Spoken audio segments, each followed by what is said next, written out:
Welcome back to Left Hand, everyone. It is All Souls Day and probably the best possible day of the year for this particular episode to come out. Not too many announcements today. Actually, there's one embedded within the episode, but I just want to say thank you to everyone who supported us through the release of both Acephalus and Vintagia. I've linked a post to my blog that has a few updates and announcements, and I'll simply say that if you did not get the Acephalus deck, please do so now. They are running out. We've posted the last bit of surplus online, made available in our online store on acidhorizonpodcast.com. Please navigate there, perhaps even while you're listening to today's show. I'm very pleased today to have been graced with the presence of J.F. Martel from the Weird Studies podcast, where we are going to talk about the philosophy of Henri Bergson and the concept of weirdness. Also, we get a little bit weird ourselves by delving into the supernatural, an experience that I had in the woods in the late 1990s. And we discuss our experience and upbringing in the Catholic tradition in view of our other philosophical commitments. Okay, let's talk to JF. This is Left Hand, and I am your host, Surrepti, aka Craig from the Acid Horizon podcast. What kind of problems can we solve when we conceive time as something other than linear? And what kind of problems does that introduce? What if it were true that the past and even the future all came to occupy the very same instant that is now, spread across the entire cosmos? What does it mean to say that the subject or subjectivity is a becoming, a perpetual, ongoing cosmic consumption of intensities, rhythms, habits, and their differentiation across time? Are we talking about mysticism or metaphysics, or the very nature of reality itself, obscured by a theater of representation? Or is what we're talking about simply weird in the most affirmative sense of the word? Today, we're diving into that current with none other than J.F. Martel, writer, filmmaker, and co-host of Weird Studies, and maybe one of the most apt people on the planet right now, and one of the most lucid psychopomps that we could talk to, who could serve us as a guide into a terrain where art, philosophy, the imaginal, and the work of Henri Bergson all converge. But before we begin, a quick announcement from the world of Durations Festival. We are thrilled to share that Phil Ford of Weird Studies will be joining us in Brooklyn on November 8th for the panel on philosophy and magic. But here's the heartbreaker. We weren't able to bring JF in for the event.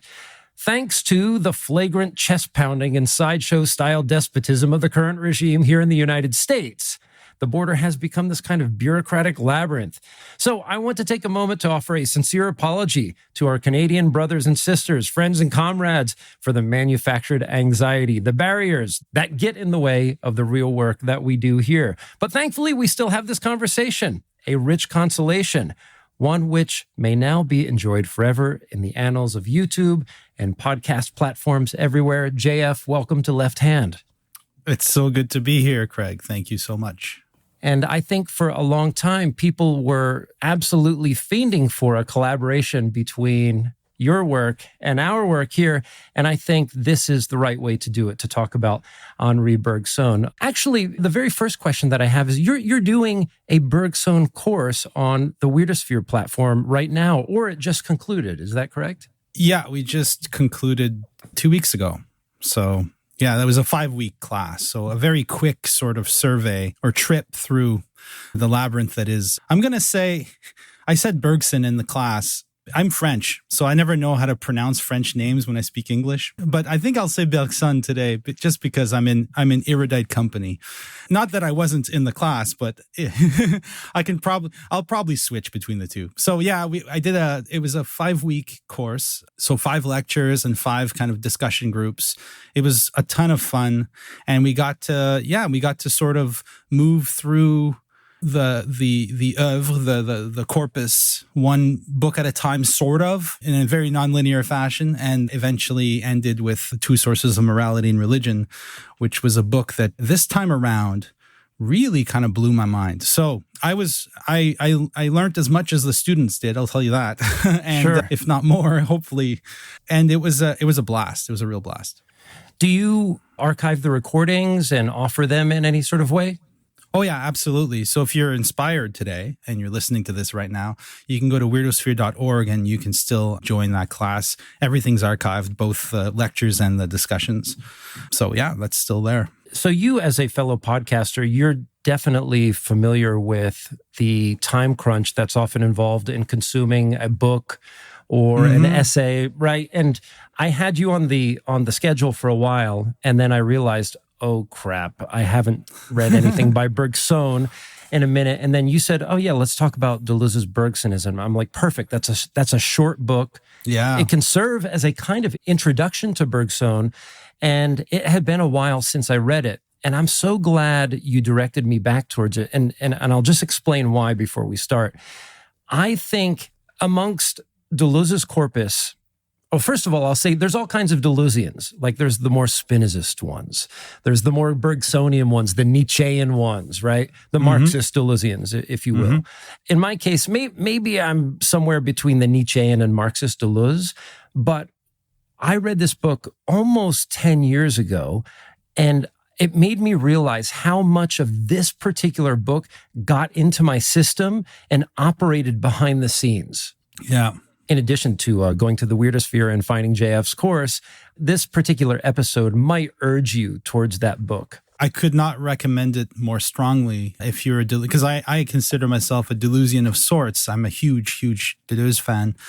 And to be honest, it's been a while, but I don't think I would have read Bergson at all if it wasn't for Deleuze's introduction to him. Not his book, but his mentions of him in other works.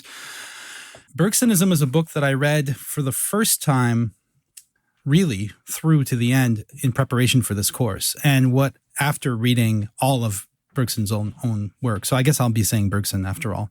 And I found it to be, there's that whole thing, that whole quip about Deleuze and how he distorts the thinkers that he talks about, like his book on Kant kind of twists Kant around, or he had a very kind of unseemly metaphor, analogy for what he was doing to these thinkers and giving them monstrous children and whatever. But I think that in the Bergson book, he's actually been quite faithful to the source material. And in fact, I think what's so interesting about this book from a Deleuzian perspective is that in the very first chapter, where he talks about intuition as a method, he's giving us a sense of what it is Deleuze is doing when he talks about Kant or when he talks about Hume. He really adopted the method that Bergson developed for doing philosophy. And so I would say now more than ever, more confidently than ever, that Deleuze is fundamentally a Bergsonian. And I don't mean this in a kind of polemical way. I'm just saying that that's where he got his method. And you can see it at work in his books on cinema. You can see it at work in his book on Hume. The way he approaches a philosopher is from this intuitive perspective. Maybe we can talk about what that means, but it really is a very different way of doing philosophy from at least what was on offer when Bergson started in the late 19th century. So very interesting book from a Deleuzian perspective, for sure. Strongly recommend it. I would agree with a lot of what you just said right now. And I mean, I've been listening to Weird Studies for a while. It actually came as a recommendation from our friend Kike Autry, who I think you know. Yeah. I love Kike. And I might have mentioned this elsewhere, but Kike had said something to the effect of, you need to link up with JF. You and JF would get along famously because of my interest in Deleuze. And then, of course, Hillman and Jung and that sort of thing. There's a lot of overlap there. And then, of course, I immersed myself in the Weird Studies world. And of course, I got to know who I think might be the dominant figures in your philosophical pantheon. I mean, Deleuze, Bergson, and Plato, just right off the top. Right. And that said, having been not only a reader of science fiction and other works and a documentarian, and you've been a philosopher, my question is, to me, Plato is really weird. Right. Oh, I totally agree. Right. But then you read Bergson, and that's also really weird too. Yes. And very different. And I would say that there's a sort of conceptual contest there to be had between them. When you first read Bergson, where did he rate for you on the sort of weird spectrum? Well, the important thing with Bergson is to finish the book. Because when you start a Bergson book, Now I'm saying it Bergson. Anyways, when you start one of his works, he begins in the kind of consensual, received knowledge zone of his time. He really works with what is on the table at that moment. So, for example, when he's doing his big book on evolution, creative evolution, he begins with, well, after a very illuminating kind of précis on his idea of duration, he gets into the latest science, and he really is a kind of a man of his time. And then towards about at the halfway mark, at the midpoint of every book, he starts to go off into this new place. And that's where things get really weird. So insofar as I was kind of reading at Bergson for a long time, you're reading part of a book, you're reading a specific chapter, I didn't rate him as weird as Plato. But now that I've kind of systematically gone through it all, I think he is, for me right now, and I have crushes, I get infatuated, but right now I would say that he is the philosopher of the weird, because he gives us a completely different way of looking at the world. And I think this is an important point too, is that we tend to put philosophers in a kind of genealogy, not in the Nietzschean sense, but a kind of like genealogical tree. Like we'll say, oh, Bergson is a pre-Deleuzian. If you want to really get Deleuze, you should read some Bergson. Just get a sense of what he was on about. But Bergson really kind of opens up a new avenue for thought, I think.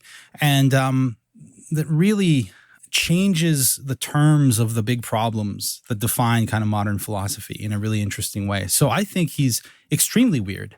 Now, when you say Plato is weird, I totally agree, but some people might balk at that because they'll say, well, no, Plato is the most straightforward thinker ever. We all learned what Plato's about. There's an intelligible world of forms, and this world is kind of bad mixtures of those forms, and a philosopher transcends this world of mixtures and attains to the pure forms. And that seems to be, it's so fundamental to Western thinking. It's like it's in our language, it's in our institutions, it's in our religions. So you might say, well, that's the least weird thinker. But when you're reading Plato, you'll notice that, first of all, Plato doesn't appear in the dialogues. Other people are speaking. And so it's very hard to know where Plato's sympathies lie, to what extent he's willing to problematize his own kind of systems or what emerges as his apparent system, the mystical depths of Plato.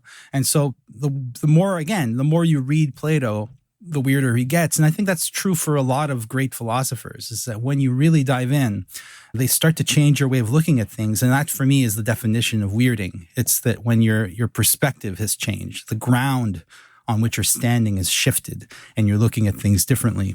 And I think what I'll do for the time being is I want to do a light interrogation on you about Plato and also about your commitment to Catholicism later in the discussion, especially with respect to your sympathies towards Deleuze and Bergson. But so there's some major fun to be had, folks. Stay tuned.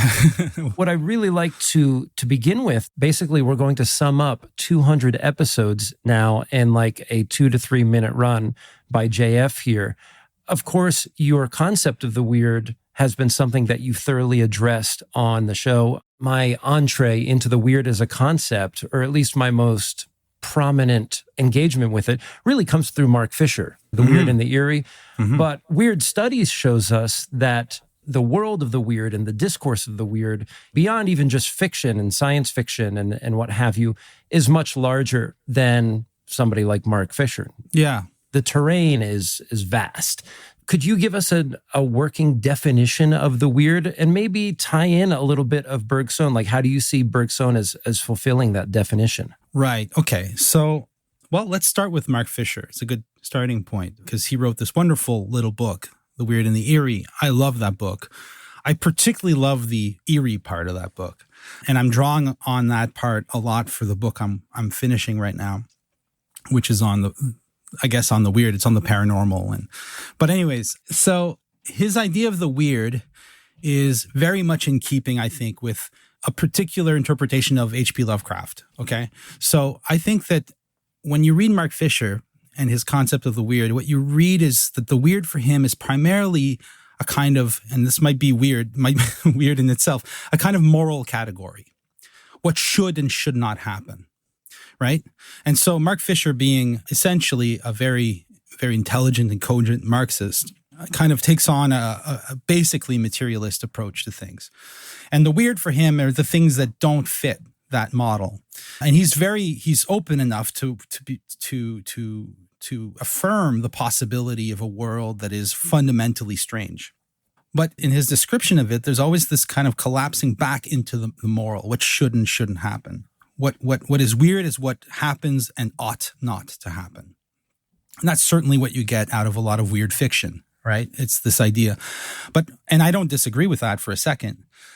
But we wanted to go, I think what we've ended up doing is bring that down into an ontological register. And what I mean by that is that I wrote an essay a long time ago about Stranger Things, the first season, and it turned out to be an opportunity to explore these ideas. And it's called Reality's Analog. So I guess it's like a very Bergsonian at its base essay.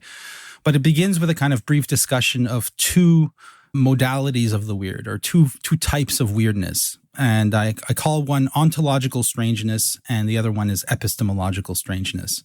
And ontological strangeness is what I would call weird. Epistemic strangeness or epistemological strangeness is not weird necessarily. So what I mean by this is the following. If some phenomena occurs that we can't explain, there are two possibilities. One is that we can't explain it yet, and the other one is that we can't explain it, period. In other words, that it is fundamentally non-rational, not amenable to an analysis. That's weird. So for me, the weird is, what is it about reality that resists analysis absolutely? So if you take, for example, Sasquatch, right? I believe in Sasquatch. I'll tell you why. Because I believe in him or in it journalistically, because too many people have seen the same thing. And whereas with ghosts or aliens, you could think, well, I could see why someone would want to believe in ghosts or want to believe in aliens. There's life out there. There's life after death. With Sasquatch, I don't get what the payoff is for believing that there's a big ape wandering around the woods. Now, I don't think it's an actual physical ape for a second, but I do believe that people do see this. And there are so many reports of it, and they're so consistent, right, over time, that I think that it'd be absurd not to believe in Bigfoot or Sasquatch. But that's beside the point. The point is... Actually, can I interrupt you? I have just a wild non sequitur right now, and we'll come back to Bergson in a second. Sure. All right, at this point in the conversation with JF, for some strange reason, I picked up on his cue on Sasquatch and decided to go off script to finally tell a story I've been wanting to share for a very long time. Everything I'm about to tell you is true, and I want to preserve the sense of ambiguity, the eerie atmosphere, the inexplicability of it all, and what I saw one evening in the Poconos, a woodland area of Pennsylvania, if you don't know the Poconos. And this would have been around 1998 or 1999. Now, I'm telling you this because first, I actually appreciate scary story podcasts. I listen to some of them, and I've never really had the impulse to reach out to anyone and share this, mostly because it isn't a long story, but it is one that has stayed with me. Anyway, one summer, I was introduced to a woodland preserve called the Pocono Environmental Education Center, or PEAC. My brother lived in the area, and one afternoon, we decided to go there for a hike. I was so taken with the place that later I told one of my childhood friends, my best friend, in fact, about it and suggested that we go there together. We were both in college at the time, and he was a film student, and we were going to go look for locations to film something strange and imaginative. So one late afternoon or early evening, we set out. We hiked the trails, we wandered toward the waterfall that I had seen on my first visit, and we spent the whole time talking about everything, philosophy, film, life, but we lingered a little too long. By the time we started heading back, the sun was already slipping behind the ridge, and the hike back to the trailhead was about 45 minutes to an hour, and the forest was quickly dimming. Now, it's not uncommon to see bears in that area. That was my first worry, but bears typically avoid people unless you have a lot of food on you or they're protecting their cubs. So after we'd had run out of conversation, I slipped into that hypnotic rhythm that comes when you've been walking for a long time, when you're just listening to your breath and the crunch of the leaves beneath your feet, and my mind began to drift. I started peering into the woods on either side of the trail. The dark hollows of the forest seemed to go on forever. And then, that's when I saw it.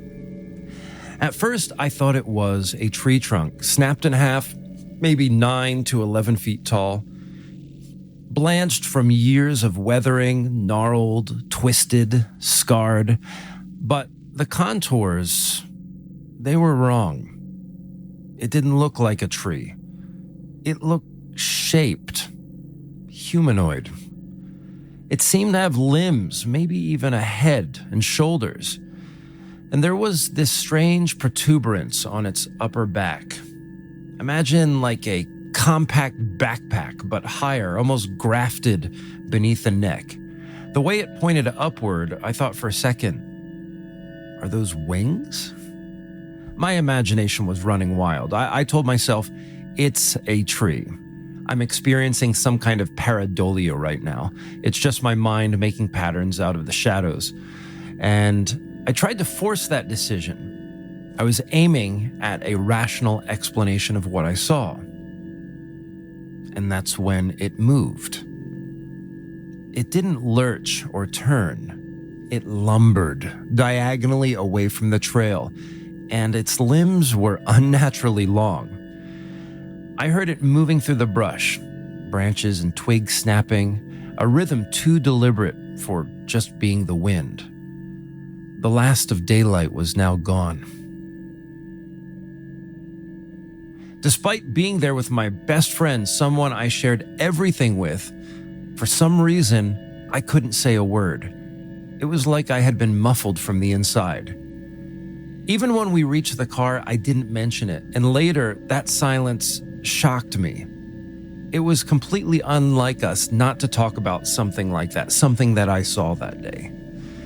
And I carried this image with me for years, maybe decades. And so a few years ago, when I started podcasting, one afternoon I decided to draw what I had seen, and then I posted it online. It went a little viral on Twitter, and it was picked up by some BuzzFeed-style site. I think it's called funny.com or funnyorDie.com. I'll try to post it in the show notes if I remember.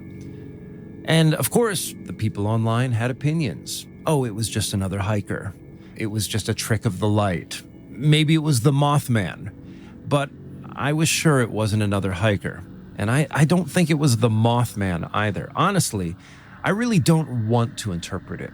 I prefer to stay faithful to that feeling, the ambiguity, the intensity, and the eerie silence I experienced in that moment.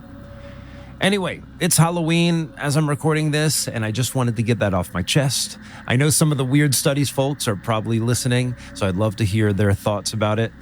Anyway, let's get back to the real reason that we've come here, which is J.F. Martel and Henri Bergson. Okay. Yeah. Well, I mean, people have those stories if you ask them for them. And that's a wonderful example.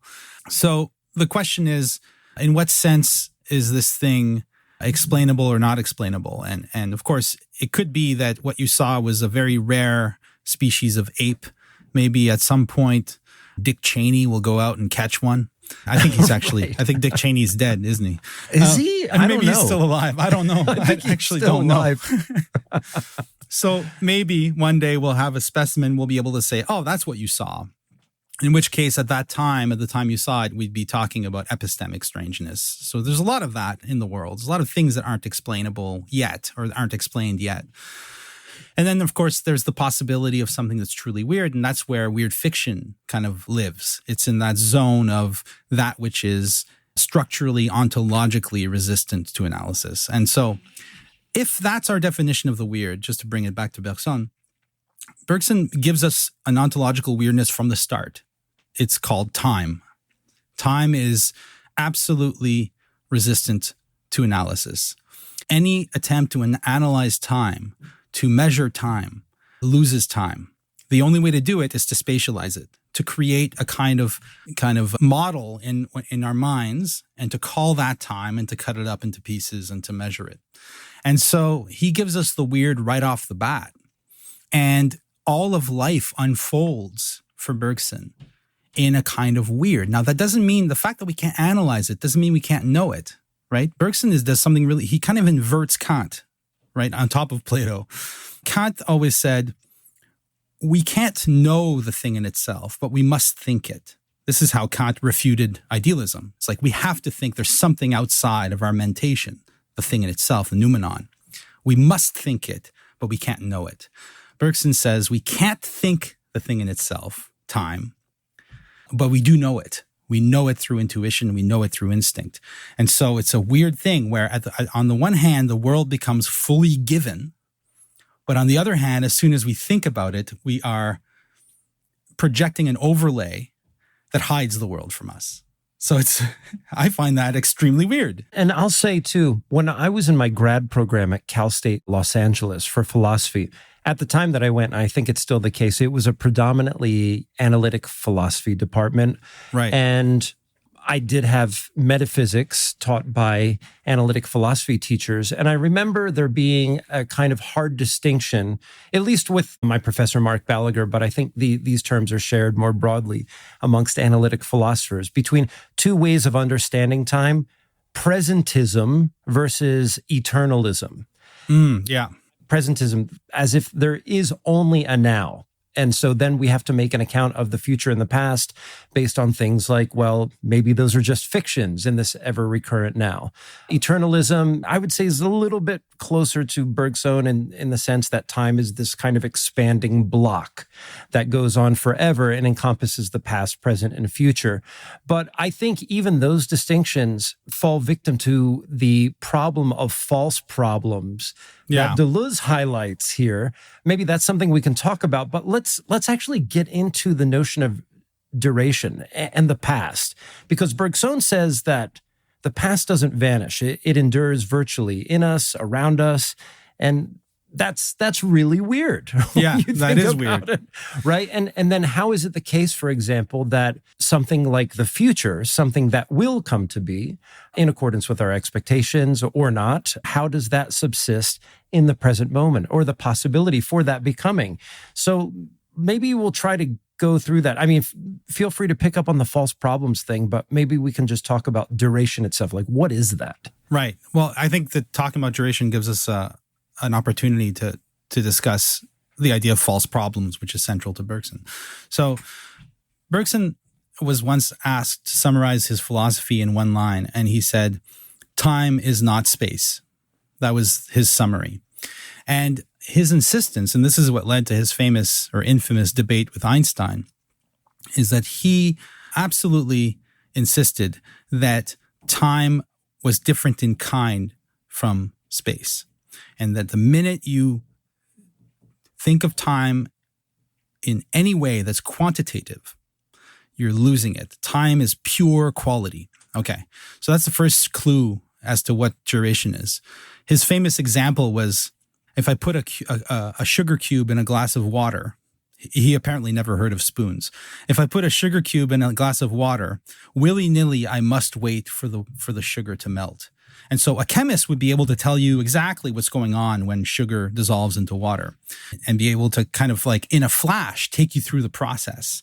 On film, you can speed it up so it happens in 1 second. You can just cut to when the sugar cube is melted. But in life, in actual life, we have to wait. You have to wait.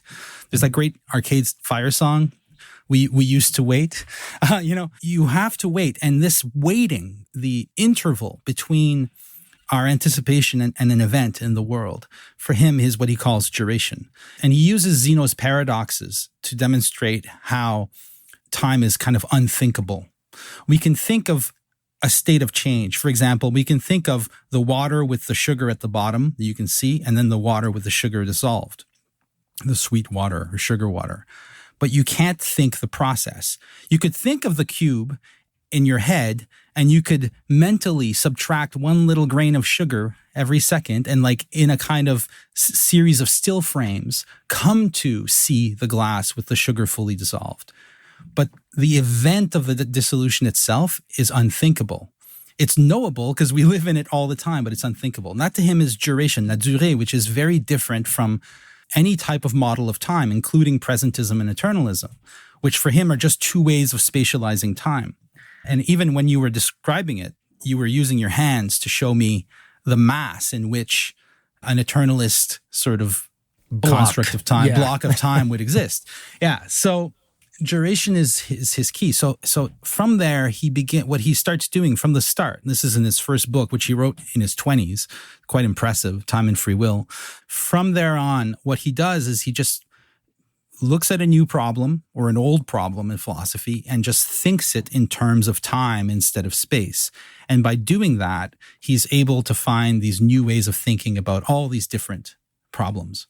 And for him, almost all the problems in philosophy are the result of bad composites, where we look at one thing and we fail to notice a distinction within it that implies two very different things. So, for example, we think of space-time as one thing, or we think of time as a dimension of space, like it is in geometry. But that occludes the difference in kind between time and space, and therefore generates all kinds of false problems. So the problem of free will is one example of that. If you make a proper distinction between time and space, for Bergson, you immediately gain access to a kind of acausality, which allows for free will to exist. And in fact, he's like, well, finally, now we have a reason to endorse our own immediate intuition of free will, which he thinks is incontestable because it's presupposed by everything we do. Now, we might argue with that. So and it all comes down to his vision of time as being, by its nature, immeasurable, but at the same time, intimately knowable. This is going to be a sort of weird autobiographical response, but I remember as a young child, in those moments, you know how they say, like, the day that you came online, like you're 4 years old and your consciousness snaps and you just know you're in the world and you sense yourself as this distinct entity.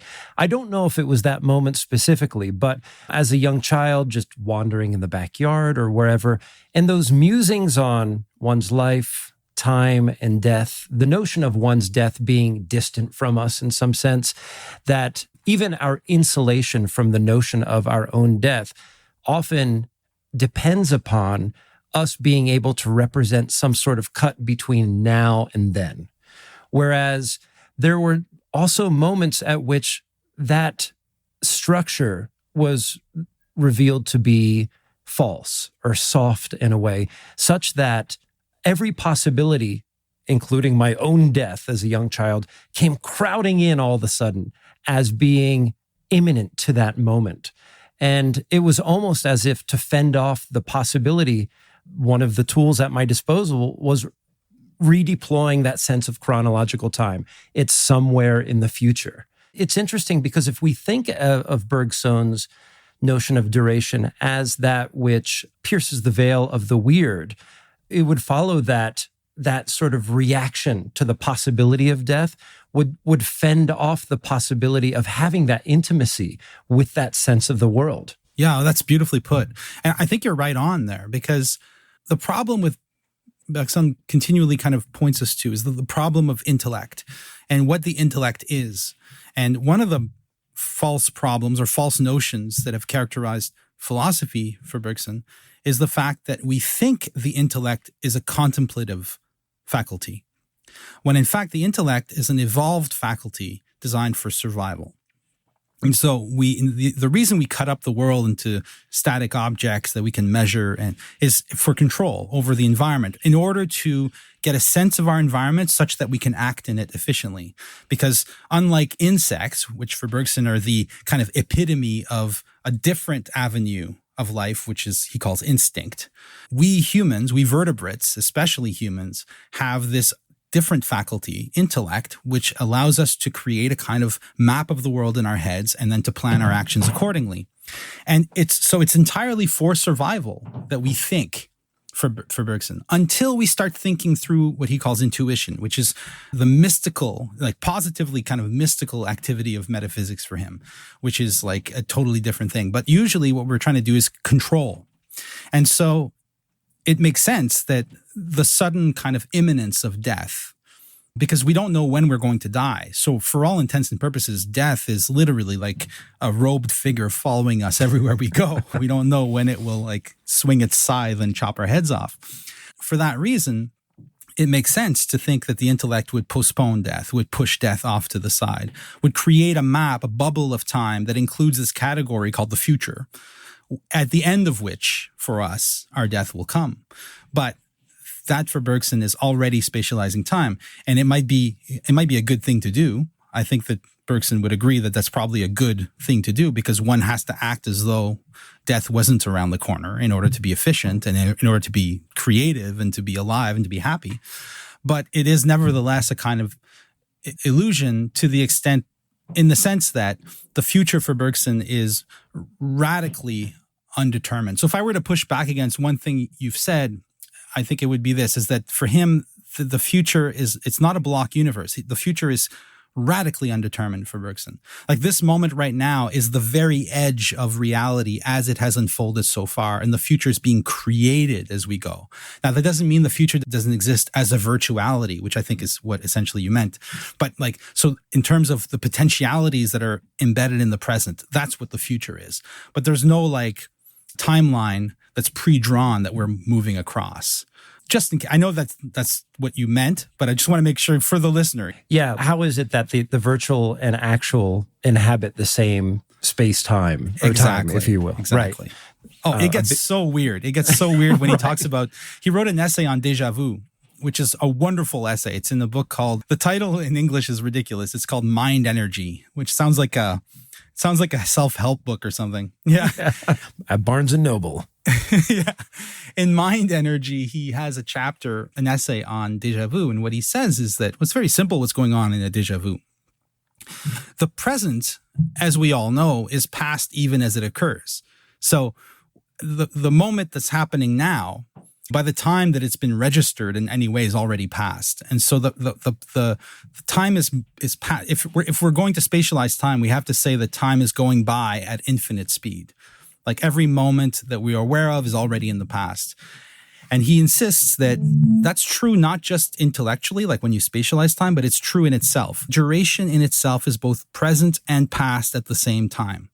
So the moment right now is doubled. The moment we're talking in right now is doubled. It exists in the present right now as I'm speaking, and it also exists in the past. And déjà vu is simply a moment, a rare moment of lucidity where we become aware of the pastness of the present.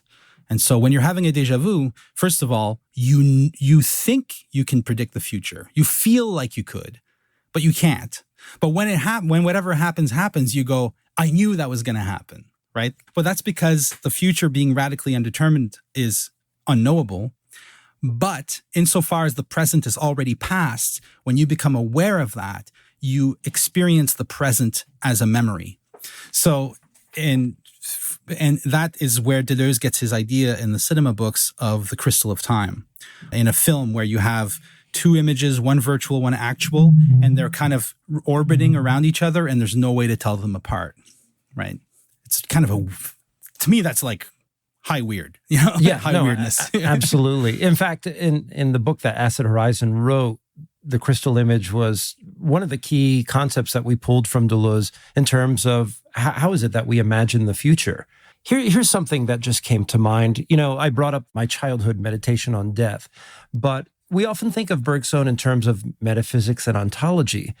But do you see there being an implicit ethics in Bergson's ontology of duration?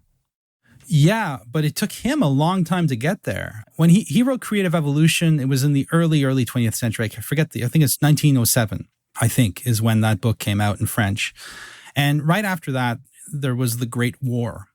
And at that point, if you read Creative Evolution, the late chapters, there's a kind of ethics developing there. And it's kind of scary, to be honest. It's kind of a very anthropocentric, Herculean, sort of like very muscular ethic of human beings being these heroic forces, and I think that during the decades following the publication of that book, there were some kind of fascistic appropriations of some aspects of Bergson's philosophy and the futurists and that sort of thing. And also Bergson himself, when the war started, became really engaged in the French war effort, even wrote some propaganda in which he depicted the Germans as being stuck in mechanical thinking and the French being open to duration and to creation and all that, in a very kind of Tolkien-esque sort of way. Like the Germans were like, Germany was Mordor, and this is pre-Tolkien, but he kind of sensed this really black and white thing. And he himself was very kind of appalled, I think, even by his own attitude during the war. And so after the First World War, he puts in a couple of decades. I think it's in the 30s that he finally publishes The Two Sources of Morality and Religion, where he gives you his ethics. And it's very different from what you would have gotten from creative evolution. It's an ethics, very Spinozist ethics of essentially a social democratic ethic of personal freedoms, but very nuanced in this way. It's that he affirms both morality as a reality and religion as a necessity, but he splits both into two. There's closed morality, which is in-group morality, and then open morality, which comes to us through great teachers like Socrates or Lao Tzu or Jesus. And these specific individuals give us an open morality that is cosmic and planetary. And then you have the same kind of dichotomy with religions. You have static religion. Every religion has both in it, by the way. But you have static religion, which is a religion meant to preserve a social structure and stop individuals from overstepping certain boundaries so that they don't use their intellect to act out of pure selfishness. So that's one form. And then you have a dynamic religion, which is mysticism.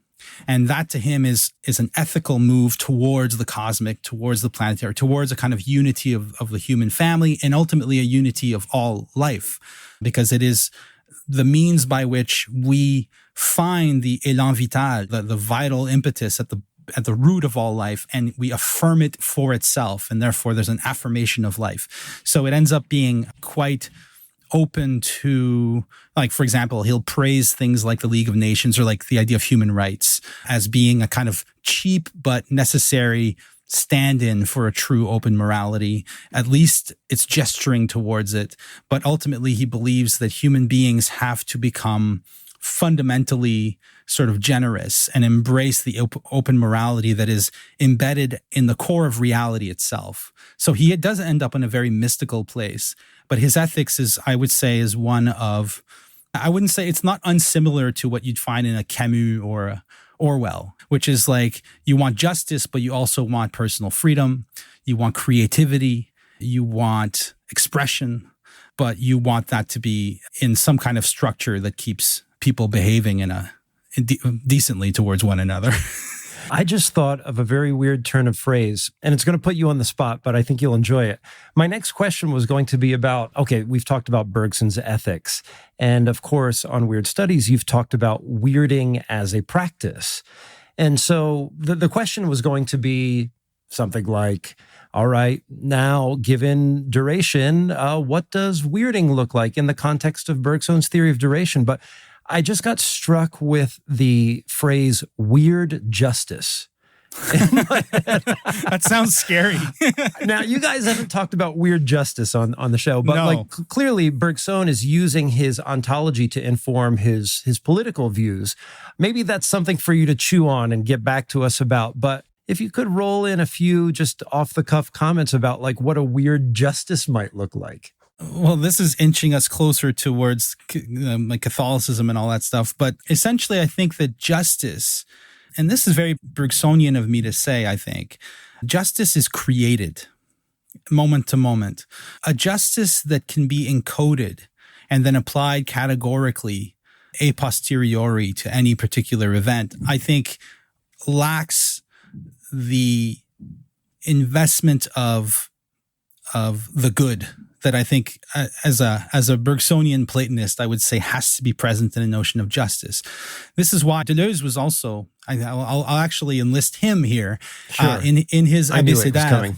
Yeah, the famous interview he gave at the end there, where he goes through the alphabet and they talk about justice, and he praises jurisprudence as being this, and I agree. Jurisprudence, as we now know it, is basically the idea that precedents should alter law, or that what has been judged in the past should be considered in making judgments in the future, and that justice is something that evolves, that changes, that moves through time, and that grows. This is essentially a scholastic medieval idea. You can see it beginning in the Middle Ages when jurists are saying things like, if you're poor, it might be right for you to steal, which is something no one had ever said before. If the means of feeding yourself you've been deprived of those, then not only are you justified in stealing, you should steal from those who've deprived you of those. So these are medieval ideas, and they're the beginnings of what we understand to be our modern idea of justice. I'm not Foucaultian here in this. I still believe in justice. And Deleuze says, I love jurisprudence because it's so interesting to see how precedents are set, how judgments are delivered, and how the very terms involved in making judgments of law change over time. Even the concept of justice itself is weird. Like if we're to take a Nietzschean point of view, like from the genealogy of morals, or just how justice can be seen as a socially encoded form of revenge, for example.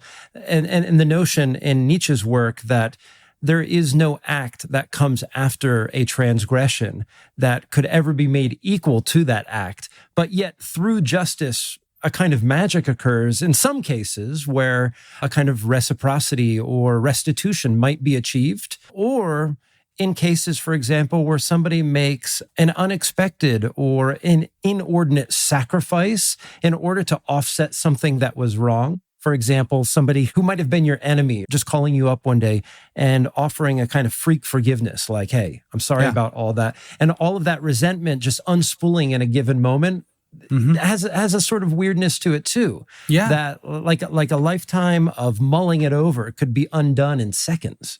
Yeah. And you see that in Nietzsche in his moments where he talks about, for example, I think the term he uses in English at least is generosity, and that the one who lives by the active passions, right, who takes action, can be generous. Whereas a justice that comes out of ressentiment or resentment is always a justice rooted in vengeance. And so there's something wrong in that very concept of justice.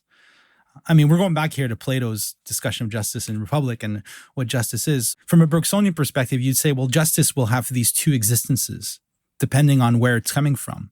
And this is where things get interesting, because when he is trying to explain the source of open morality, the morality of the enemy who calls you on the phone and says, let's just bury the hatchet, let's put this behind us, I'm sorry for what I did.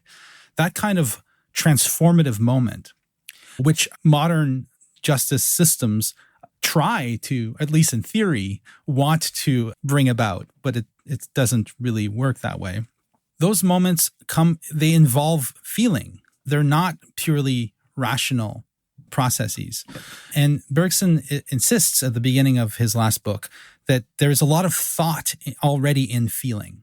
Like the reason why when you read the Gospels and you're like, well, there's so many contradictions here. He's like, intellectually, it's full of contradictions. But if you get into the feeling, the vibe they're going for, then it all makes sense, you know? When Paul says there is no more slave, no more master, no more men, no more women, no more Greeks, no more Jews, what he's saying, Paul, is he knows that there are still all these things and that they're not going to go away.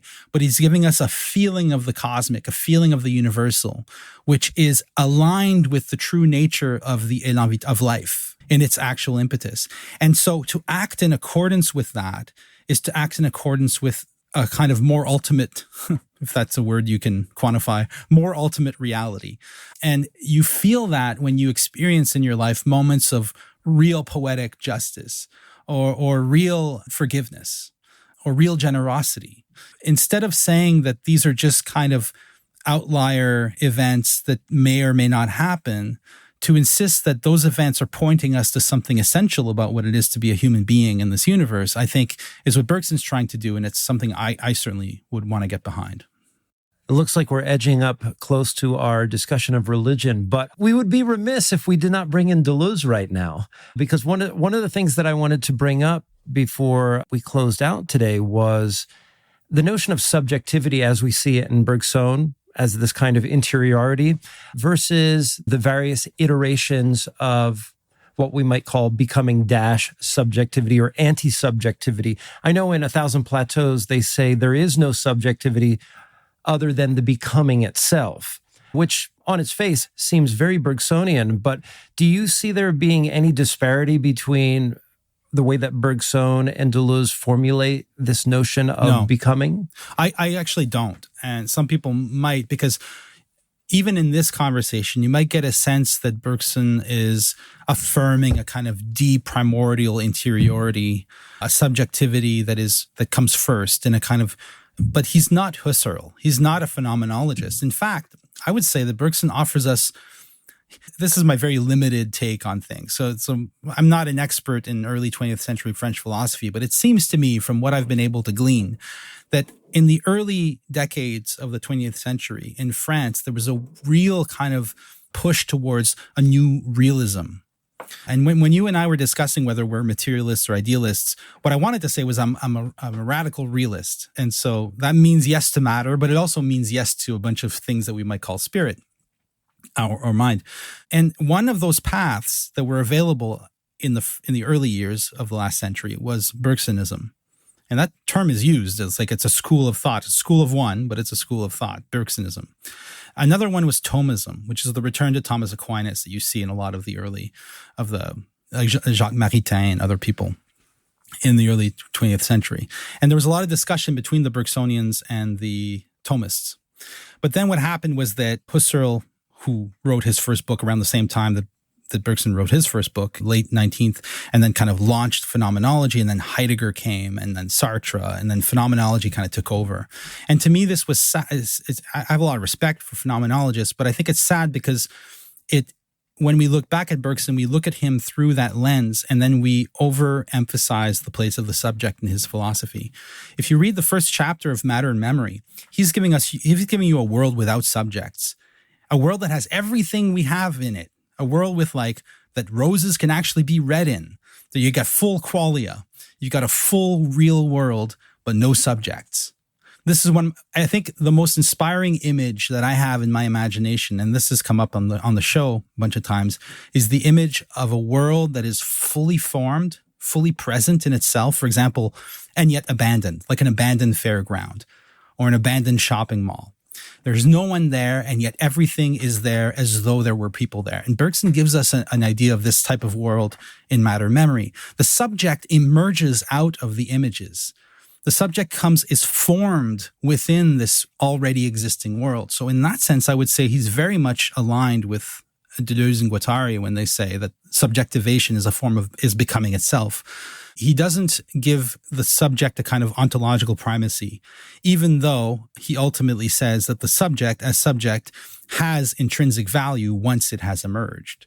Deleuze will say that the impetus for thought is a violence from the outside. Mm-hmm. And one might argue that even the creation of a particular form of subjectivity or a particular instance or a contingent field of subjects is based on the kind of imminent pressures to that given locality, or even more broadly, cosmically speaking.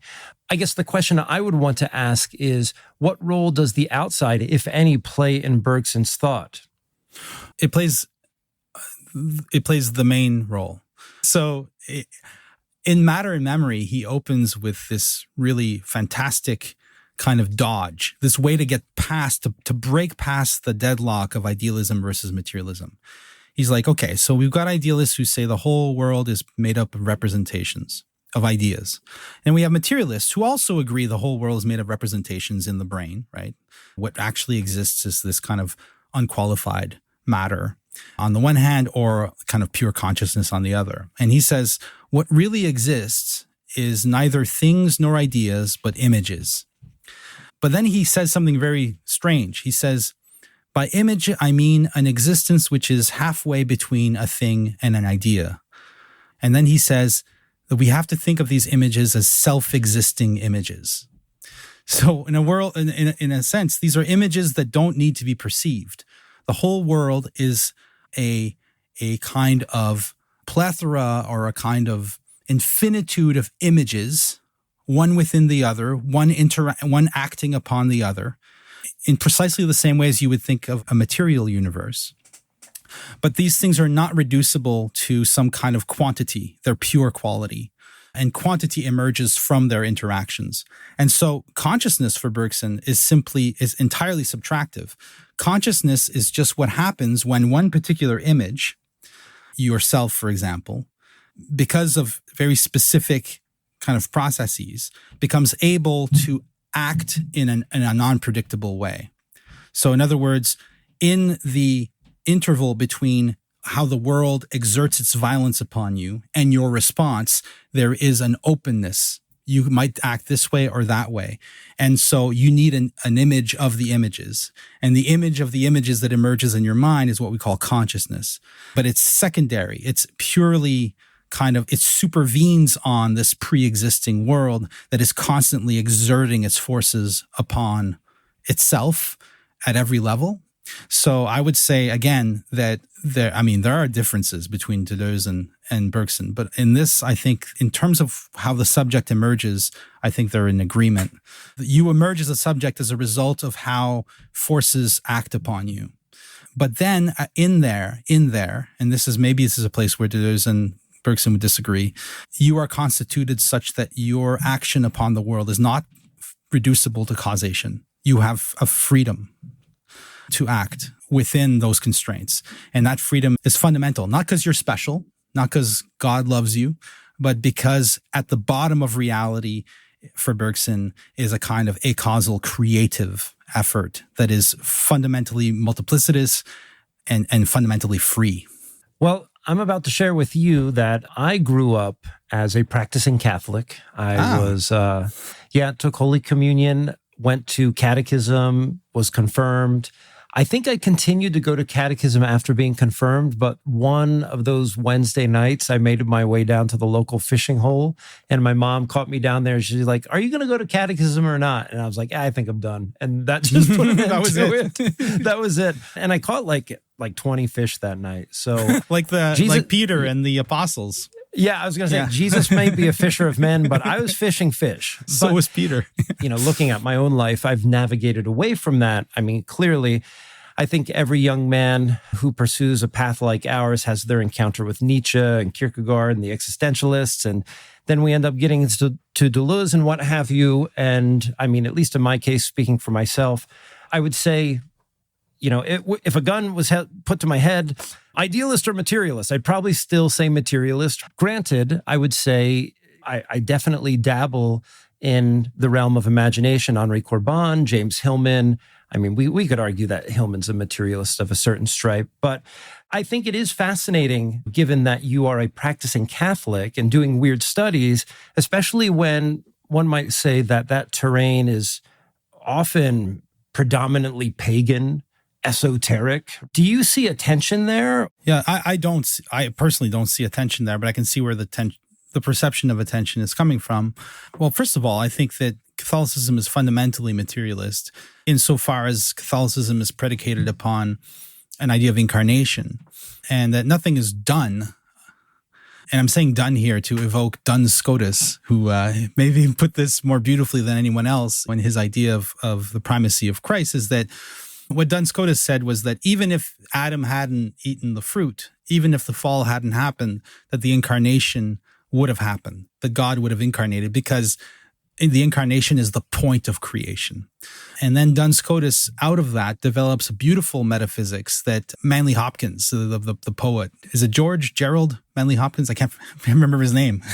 He was a Catholic poet in late 19th, early 20th, who's kind of big right now. People keep bringing him up.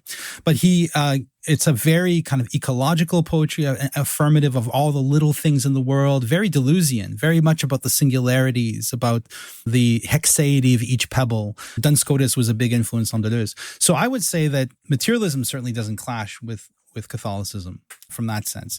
It's sacramental, though. So it's an idea that matter is fundamentally sacramental, that it's symbolic. And so it automatically, a little bit like every present moment for Bergson is also the past, every material moment from a Catholic perspective is also spiritual. It's also imaginal. And so for me personally, I wasn't always a Catholic. I mean, I was raised Catholic. I'm French Canadian, so I was raised going to church a couple of times a year with my school or at on Christmas Eve, and then eventually just drifted right like away from that until I was about 30. And then I had some psychedelic experiences at the time because I was deep in that kind of rabbit hole. And at some point, I realized I had to read Augustine's Confessions. And that was the beginning of the process. And then I realized that when I put on that particularly strange and rather like medieval looking helm that Catholicism is, that suddenly everything kind of clicked into place. Intellectually speaking, the book that did it for me was G.K. Chesterton's Orthodoxy. And so from there, I kind of moved back in and started reading theology, and wow, like some amazing theologians that I had never read because I kept away from that. And so for me, it all works together. But of course, it's Catholicism that presupposes a world that is weird. And so it's a Catholicism that's pluralistic. It's Catholicism that's open to many avenues towards the divine. But yeah, I don't see a tension in that at all. I do get questions all the time, and I have to deal with this. And I get a lot of, for lack of a better term, sort of like, I would say like bigoted reactions to it. I think to a certain extent, any Catholic should expect those because there's some valid questions to be raised. But at the same time, I feel that it's obvious to me when I'm writing or when I'm speaking that nothing of what I'm saying would conflict with Catholicism in its essence.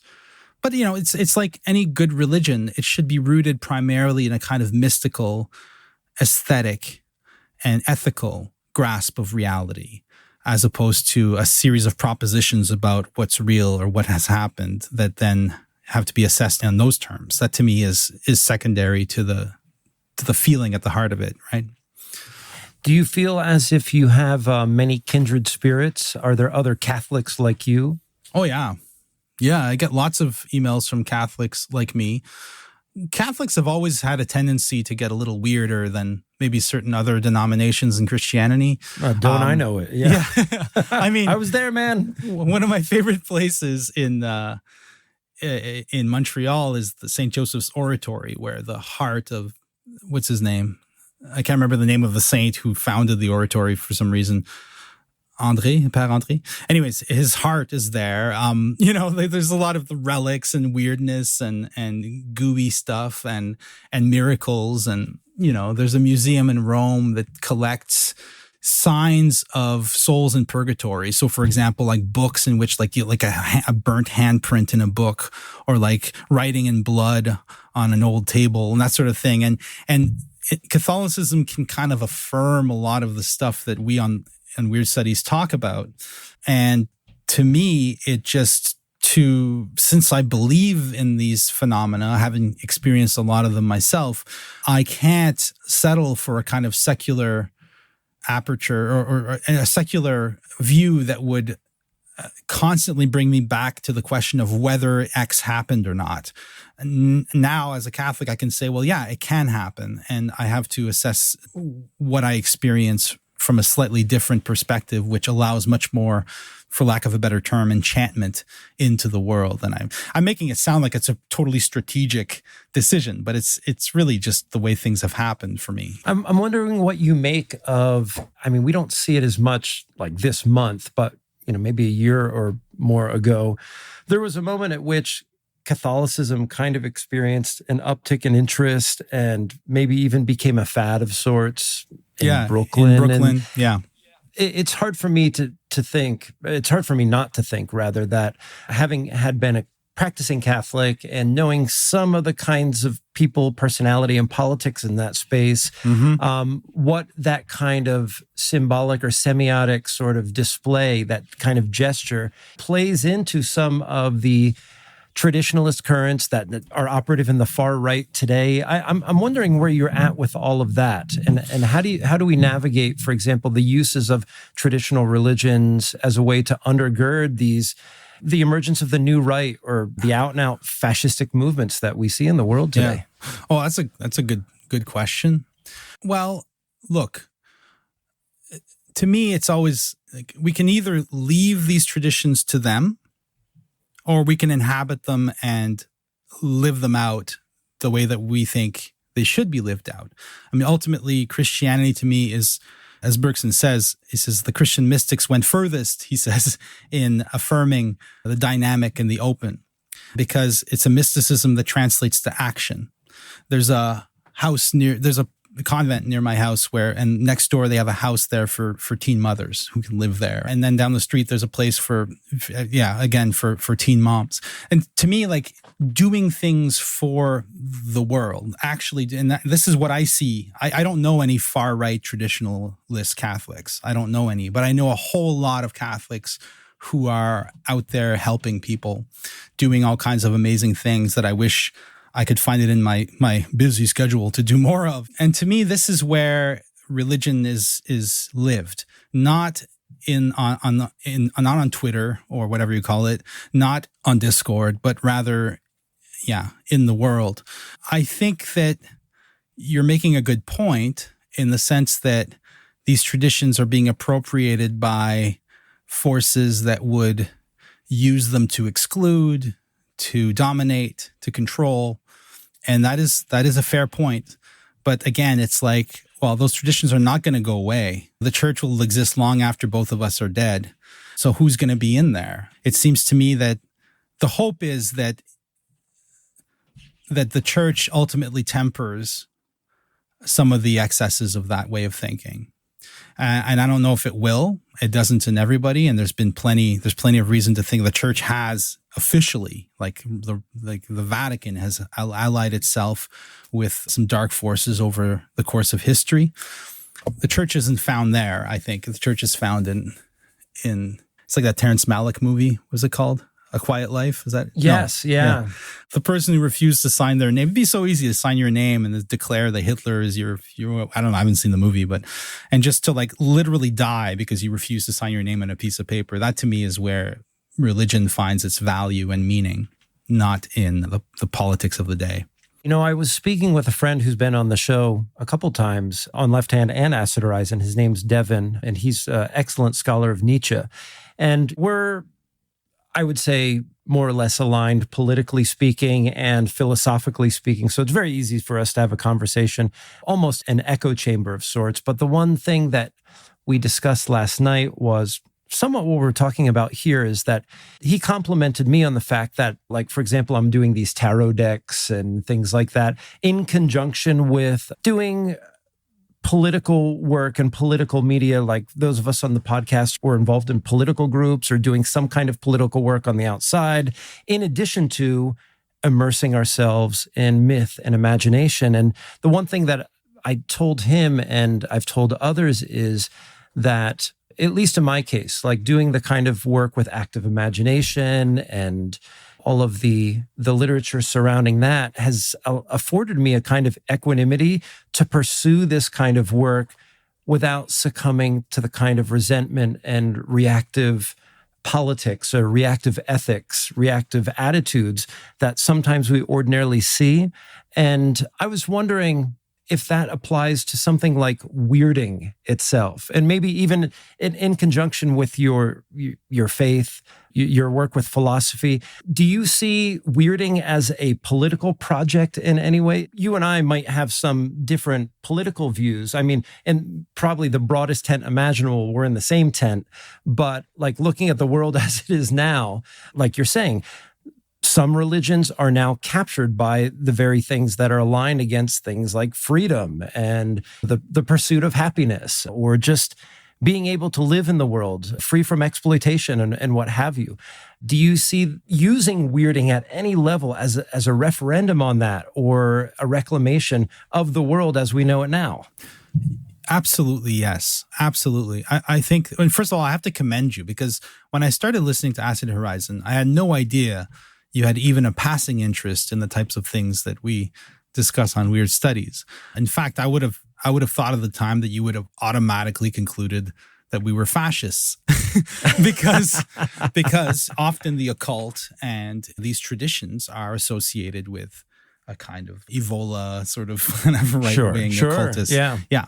So again, it's the same answer I just gave. It's like these traditions are there. They're part of our human ecology. The tarot is there. Are we going to leave those things to those who would like to interpret them in a very specific way? Or are we going to incorporate them into our practice? This is the same dilemma that happened with art in the socialist world in Europe in the mid-20th century, where suddenly art became a bourgeois conceit, something that had to be exterminated, unless it was a paint by numbers socialist realism. It became problematic. Well, that's absurd, because it's like saying, I really like you to put all your energy into your political work, and right now you're using way too many calories to make your heart beat. And I think that you should probably stop that, because we need those extra calories to go towards you hauling boxes up the stairs to our little that attitude persists today. Yeah. To me, it's like the reason I want a just world is so that I can do my thing, so that you can do your thing, so that we can create, so that we can enjoy in all senses, and even in the Lacanian sense of that term, we can live and live out our incarnated life as closely as we can to how we would wish that anyone should live. And that means, first of all, the reason why we must be politically engaged is because even you and I right now have privileges that other people don't have. And so there's a moral duty to do our part to make sure that the world is given the opportunities that we've had, largely speaking. Anyways, and at the same time, it's like there's a category of people that tend to get forgotten in progressive revolutionary politics, and that's the dead.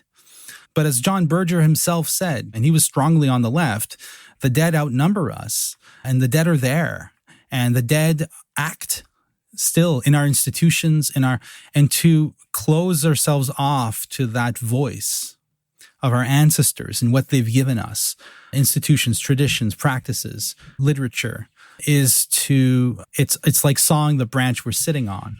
So I'm also of the left. I think we're very much in the same tent.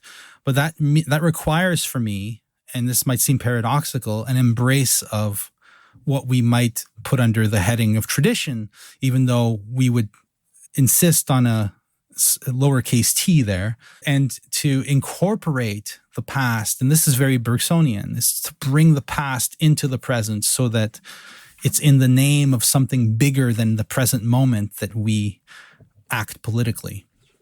I could probably go on for another hour on this topic, but I certainly don't want to keep you. But actually, I do have one question to close us out.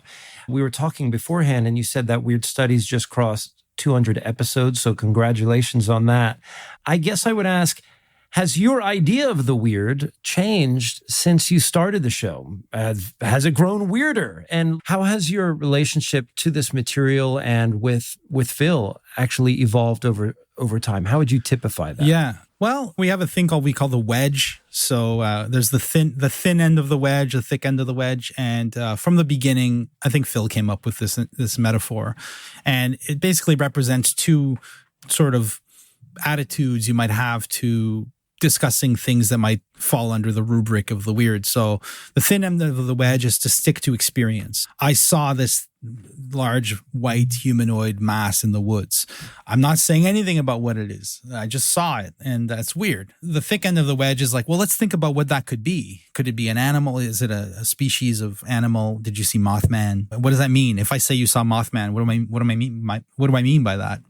So I tend towards a thick end, and Phil tends towards a thin end. But I feel like recently we've kind of not switched, but met along in the middle, the steeply inclined middle of the wedge. And so there's definitely been some change there. The book I'm writing now is about the supernatural and the paranormal as categories.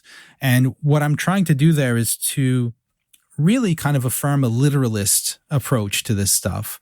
I was already kind of feeling that when we started the show, but I've developed a kind of allergy to the reflex by which we affirm the weird simply by turning it all into metaphor. To me, the world is actually weird. Weird things actually happen. And that to me is a very interesting way of thinking about it that I've been exploring. So I think I've become, if anything, I've gotten weirder. but I've only gotten weirder in tandem with the world, which is asserting its weirdness all the time. Yeah. From my reading of Bergsonism this time, it gave me a sense too, I mean, maybe this is something that was already implicit in my previous reading, but the experience of duration affords you the truth of the perspective that there is a kind of univocity or equality between a notion of the supernatural, qua-supernatural, and not merely as metaphor, because that's in the vein of representation. So at the experiential level, from a Bergsonian perspective, there's a way in which we can approach the supernatural that leaves it intact as such. Yeah, or that leaves the space open for it, or for some of it, because I don't want to get back into the weeds with Bergson, but Bergson develops this beautiful notion of the qualitative multiplicity, which Deleuze explores beautifully in his little book. A qualitative multiplicity is the example. I mean, Bergson gives all kinds of examples. One, the simplest one, is the line of melody. In order to understand what a line of melody is, you can't break it up into individual notes. You have to hear, as you hear the melody, each note has to contain all the previous ones in order for it to cohere as a melody. And so it unfolds in time, but it's indivisible as a melody. Now, that doesn't mean that it's just one mushy thing.